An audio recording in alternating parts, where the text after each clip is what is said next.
Ji, I am audible to every one of you. आप मुझे सुन पा रहे हैं? Yes sir.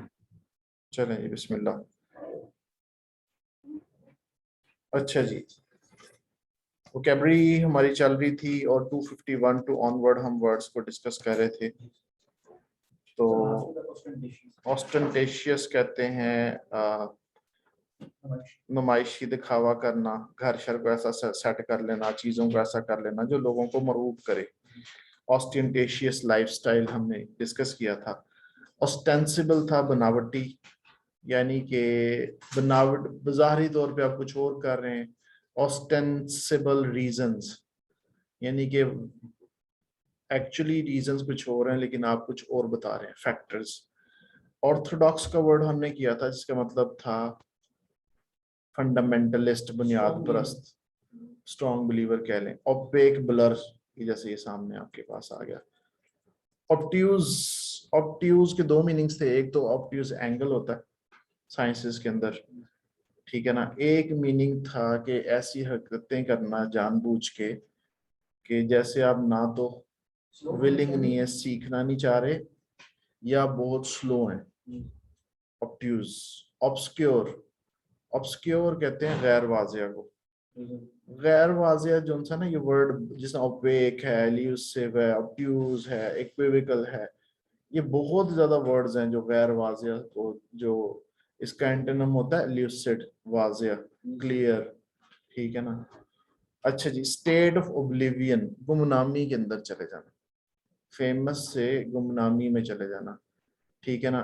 तो इनटू ओब्लिवियन, ये प्रपोजिशन हमने यूज की थी, ठीक है ना। He went into oblivion. अच्छा जी, न्यूएंस कहते हैं मुशाबहत को, जो कि बारीक से डिफरेंस के साथ हो। नॉक्शियस पॉइजन को कहते हैं, मिलिया कहते हैं एनवायरनमेंट को, और नॉक्शियस टॉक्सिक पॉइजन, जी बिल्कुल। मिलिया कहते हैं एनवायरनमेंट को। मेलिफिलस, सोरीला और मीडिएट वगैरह ये पुराने वर्ड्स हैं, इसको देखेंगे बाद में। तो ये जी कुछ वर्ड्स थे जो कि हमने रिवाइज कर लिए।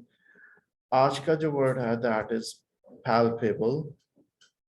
पैराडाइम, ये मेरा बड़ा जबरदस्त किस्म का पसंदीदा वर्ड है। पैराडॉक्स और पैरोडी, 4 वर्ड्स।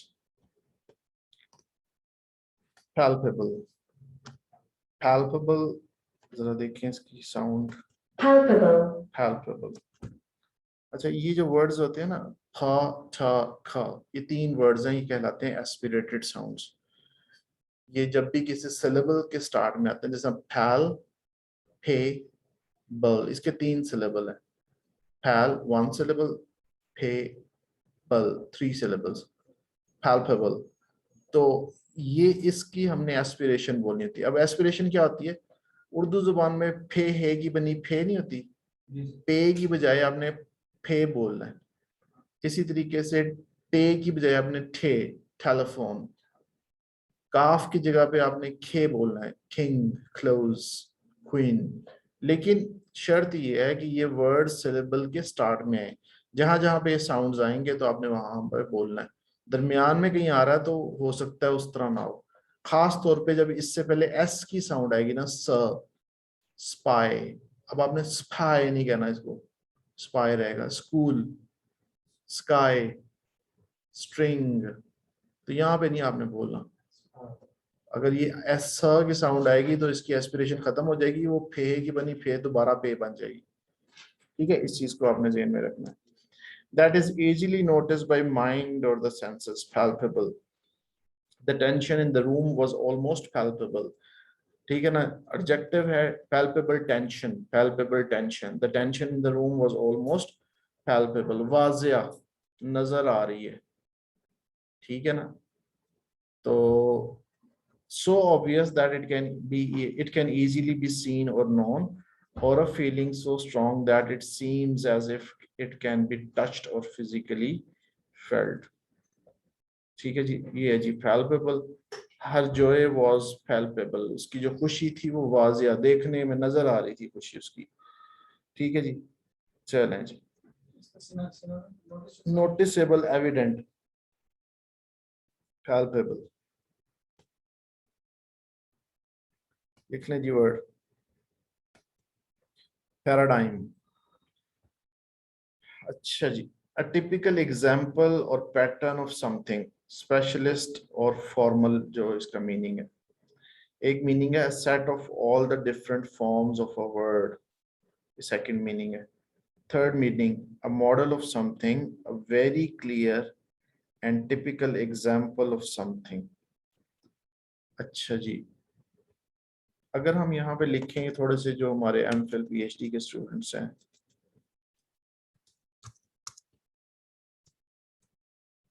रिसर्च पैराडाइम्स, ये जी आगे रिसर्च पैराडाइम आपको मिलेंगी।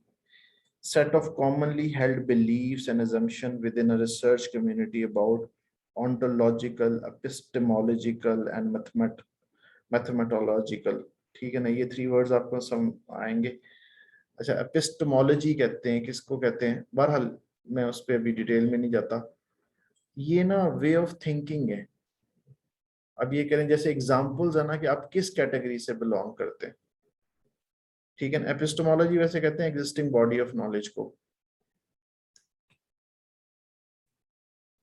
ये जी सारे के सारे इसको पढ़िएगा। अच्छा, 7 habits of highly successful people, उस किताब का मैं जिक्र कर रहा था आपसे, उसके अंदर एक चीज है पैराडाइम शिफ्ट की। पैराडाइम शिफ्ट का मतलब ये है कि आपका जो नजरिया है, your way of thinking will change upside down, और आपको चेंज करना पड़ेगा कामयाबी के लिए।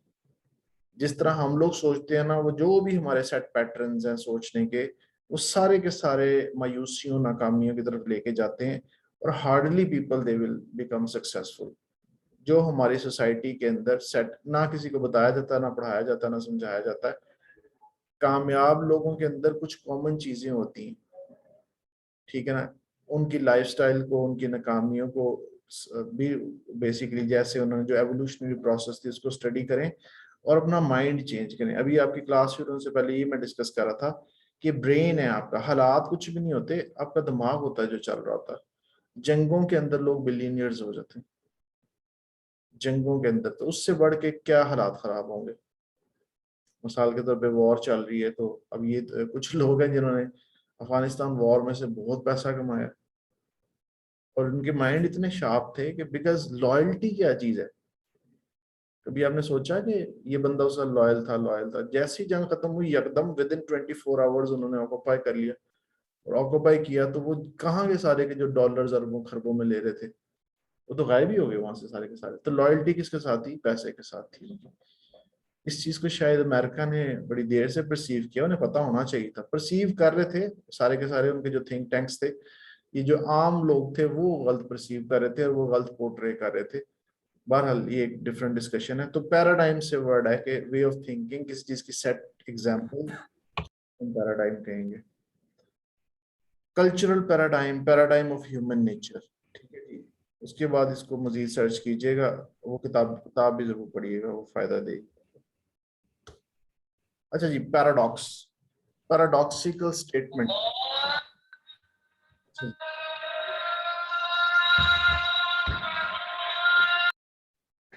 सलमान आपके ना एंड पे अजान हो रही है। अच्छा जी, पैराडॉक्स किसको कहते हैं? पैराडॉक्स काउंटेबल पर्सन, काउंटेबल है, काउंटेबल भी वर्ड है, अनकाउंटेबल भी है, ठीक है ना, दोनों मीनिंग्स में। काउंटेबल में क्या है? पर्सन, थिंग और situation that has two opposite features and therefore seems strange. कह कुछ हो रहे हैं, कर कुछ हो रहे हैं, ठीक है ना। पैराडॉक्सिकल स्टेटमेंट का मतलब है एक एक्शन उनके कुछ और बता रहे हैं, दावे वो कुछ और कर रहे हैं, ठीक है ना। जैसा कि मैं अभी बता रहा हूँ कि जो एक्स, जो भी उनका रूलिंग पार्टी थी अफगानिस्तान के अंदर, he was saying we shall fight till death. It was paradoxical statement कि हम आखिरी खून के कतरे तक लड़ेंगे, ये वो एकदम ही खत्म हो गया सब कुछ। तो इट वाज पैराडॉक्सिकल स्टेटमेंट, ठीक है ना। Statement containing two opposite ideas that make it seem impossible और unlikely although it is probably true. ये देखिए कितना अच्छा सेंटेंस लिखा हुआ है, यहाँ से लेकर यहाँ तक लिखा हुआ है, ऑल्दो सबऑर्डिनेट कंजंक्शन है इसके अंदर, जिसकी वजह से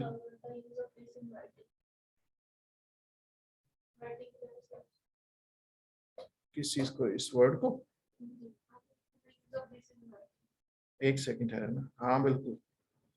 Statement containing two opposite ideas that make it seem impossible or unlikely, although it is probably true. ठीक है ना, the use of this in writing बिल्कुल हो सकता है। उसके अलावा situation or statement that seems impossible or is difficult to understand because it contains two opposite factors. Sentences देखेंगे। He was a paradox, a loner who loved to chat to stranger. ठीक है जी। Paradox क्या है, आगे dash के साथ उन्होंने ये, इसको EM डैश कहते हैं, जो बड़ी अंडरस्कोर की तरह होती है ना। It is curious paradox that professional comedians often have unhappy personal lives.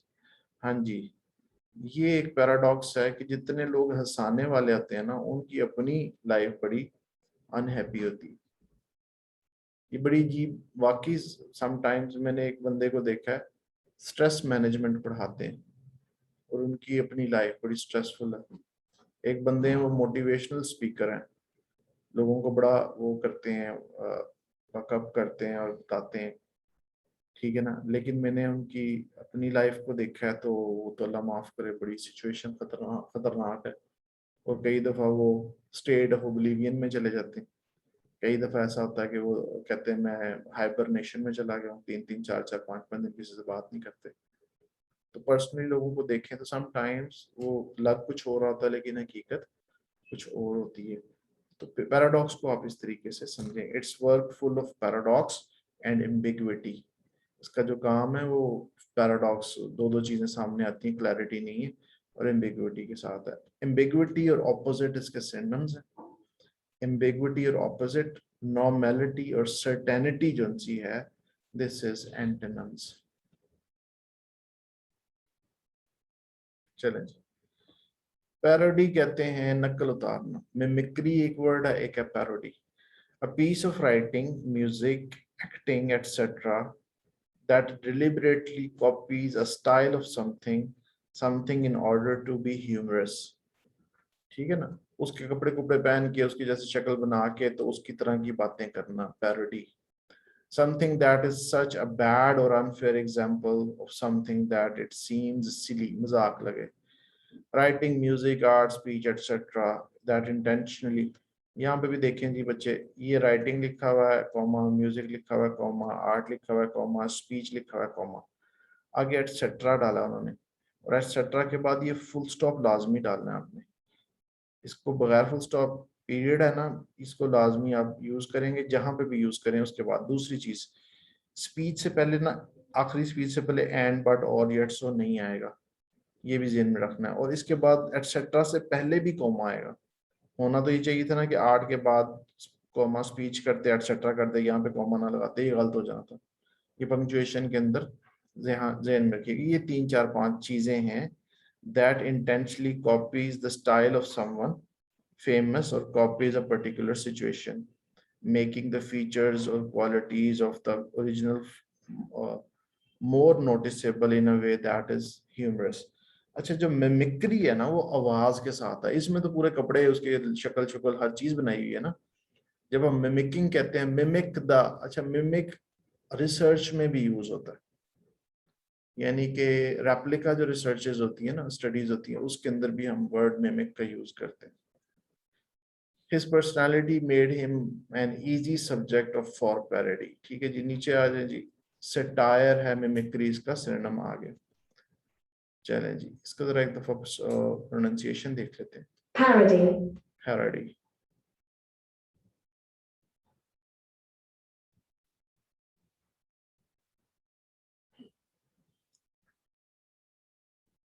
एक हमारे टीचर थे, फोनेटिक्स पढ़ाते थे, बहुत काबिल थे, पंजाब यूनिवर्सिटी में पढ़ा रहे हैं इस वक्त। लेकिन वो क्या करते थे, उन्होंने ये जो होती है ना प्रोनाउंसिएशन, एक्सेंट डेवलपमेंट, प्रोनाउंसिएशन, इसके लिए ना बहुत ज्यादा एक्सटेंसिव प्रैक्टिस चाहिए होती है। खाली सब्जेक्ट का नॉलेज होने से आपको वो चीज़ें नहीं समझ में आती, आपको लाजमी उसके लिए प्रैक्टिस की ज़रूरत पड़ती है। वो कोलोकेशन को कालोकेशन कहते थे। तो मैं सोचता था कि यार इतने बड़े फोनेटिक्स के एक्सपर्ट हैं और भी बेशुमार इस तरह की चीज़ें, अच्छा, MIT यूनिवर्सिटी के अंदर नॉम चॉम्स्की है जो कि मॉडर्न लिंग्विस्टिक का बानी है। जो लिंग्विस्टिक्स एक सब्जेक्ट है ना, एक लिटरेचर और एक लिंग्विस्टिक्स यानी स्टडीज ऑफ लैंग्वेजेस, तो उसका जो बानी है उसकी मैं एक दफा स्पीच सुन रहा था, वो स्पीच कर ही नहीं पा रहा था, हालांकि उसने पूरी लैंग्वेजेस के ऊपर रिसर्चेस की हुई। तो जो एप्लीकेशन होती है that is different, knowledge is something which is different.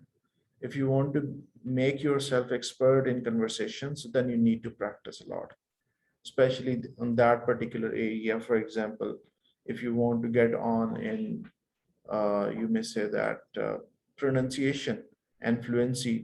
So typically you need to work out on pronunciation. और pronunciation इतनी simple नहीं होती कि words को आप याद करें, words के आगे पीछे words आने से उनका वो pronunciation change हो जाती है। And a slight difference, little difference slides, जैसे rumor और humor, हल्का सा मैंने बोला है, हमें नहीं पता लगेगा, लेकिन जिनकी जबान होगी ना उनके उनके सामने बड़ा अजीब अजीब लग रहा होगा। तो once I was teaching to a child, Urdu पढ़ा रहा था, ब्रिटिश थे बच्चे 2-3, तो there was a word हल्का सा जैसा कोई ना, मैंने जरा सा लाइट सा स्ट्रेच ज्यादा दे दिया एक जगह पे। वो जो बड़ी लड़की थी वो तो चुप करके बैठ रही है कि सारा कुछ नहीं होता, छोटी ने ना उसको 3 दफा रिपीट किया वर्ड को। और अगर वैसे आम पाकिस्तानी के सामने बोले तो फील ही नहीं होता, कहते हैं यार वो उसी तरह ही बोला जैसे गोरे बोलते, लेकिन उसको जैसा कलर करके था इस तरह उसने ही। तो यहाँ पे जो इसके अंदर मास्टरी हासिल करना चाह रहे हैं ना, it is difficult first and foremost, because you need to work at least for 2 years to improve your pronunciation. उसकी आपको एजुकेशन भी लेनी पड़ेगी, और उसके बाद फिर ये है कि वो स्लाइड डिफरेंसेस को आपने देखना पड़ेगा, और फिर आप एक स्टैंडर्ड लैंग्वेज को यूज कर सकते हैं। अच्छा जी, ये बड़े अच्छे थे, हमने लास्ट टाइम याद किया, it's beyond me, not my cup of tea, dream on, that all I need, too good to be true, that's first. ये ना नेट से डाउनलोड हो जाएगी किताब, आपको उसको रख लीजिएगा अपने पास। तो मैं भी शेयर कर दूंगा स्टूडेंट्स के साथ, इसकी एक्सरसाइजेस करें, ठीक है। और टोटल नंबर ऑफ लेसन्स जो हैं इसके, जस्ट 1 मिनट, 30 एक्सरसाइजेस हैं, 30 लेसन्स हैं। इस वक्त हम लेसन 6-7 पे हैं, ये मैं तो कंप्लीट करवाऊंगा ही आहिस्ता आहिस्ता, लेकिन अगर किसी को ये एक किताब कर लें उसके बाद कोई किसी किस्म की आपको मजीद इस पे वर्कआउट करने की जरूरत नहीं है, ठीक है। तो ये जो उनसी बुक है इसको आपने अपने पास रख लीजिएगा, everyday idioms. When I was teaching eight city school, तो उस वक्त लाइब्रेरी में मुझे बुक मिली थी, तो मैंने इसको फायदा, it was back in 2007 I think, MA English चल रहा था उन दिनों मेरा।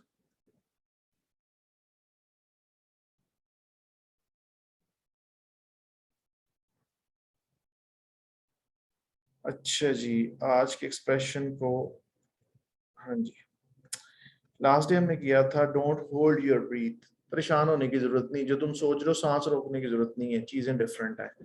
Bob said that he will definitely give the money he owes me next week. Don't hold your breath. Bob's borrowed money from most of his friends and he's never repaid it. अच्छा जी, उसके बाद wouldn't you know it, ये जी second आज का देखते हैं। You say wouldn't you know it when something unexpected has happened and has caused problems for you. So कैसे? Wouldn't you know it? I was a few minutes late and the train, which is always late, was early. अच्छा, ये जो which से पहले comma नहीं आता, ये मैं साथ साथ, अब ये नेक्स्ट वीक आपका ग्रामर का चलेगा। तो ये इनक्लोजिंग डिटेल है यहाँ से लेकर यहाँ तक। सेंटेंस है I was a few minutes late and the train was early, ये सेंटेंस है, ये यहाँ से लेकर यहाँ तक, इसको इंशाल्लाह हम डिटेल में देखेंगे। तो फिर दोबारा सुन लें कि जब कुछ अनएक्सपेक्टेड हो जाए एंड हैज कॉस्ट प्रॉब्लम, तो उसकी वजह से आपको मसला भी हो, वुडंट यू नो इट। एक तो अनएक्सपेक्टेड हो लेकिन आप कुछ प्रॉब्लम में आ जाए। I decided to drive to work today for an early appointment and the car wouldn't start. Wouldn't you know it? उसको बताने से पहले, इन दोनों में पहले ये एक्सप्रेशन है, उसके बाद सेंटेंस बोला जा रहा है। Wouldn't you know it? हाँ, wouldn't you know it पहले आप बोल देंगे, उसके बाद फिर आप बताएंगे कि प्रॉब्लम क्या हुई। क्या तुम नहीं जानना चाहोगे? Wouldn't you know it? क्या तुम नहीं जानते, या बताने का तरीका है। Wouldn't you know it? थोड़ा सा आपकी टेंशन सीख करके उसके बाद फिर बताओगे जी ऐसा ऐसा हो गया। फ्यूचर की बात है ना, वो तो फ्यूचर। नहीं, वुड 3-4 जगहों पे यूज होता है, पोलाइट एक्सप्रेशन में भी होता है, पास्ट में भी होता है। ओके जी, अल्लाह हाफिज। अल्लाह हाफिज।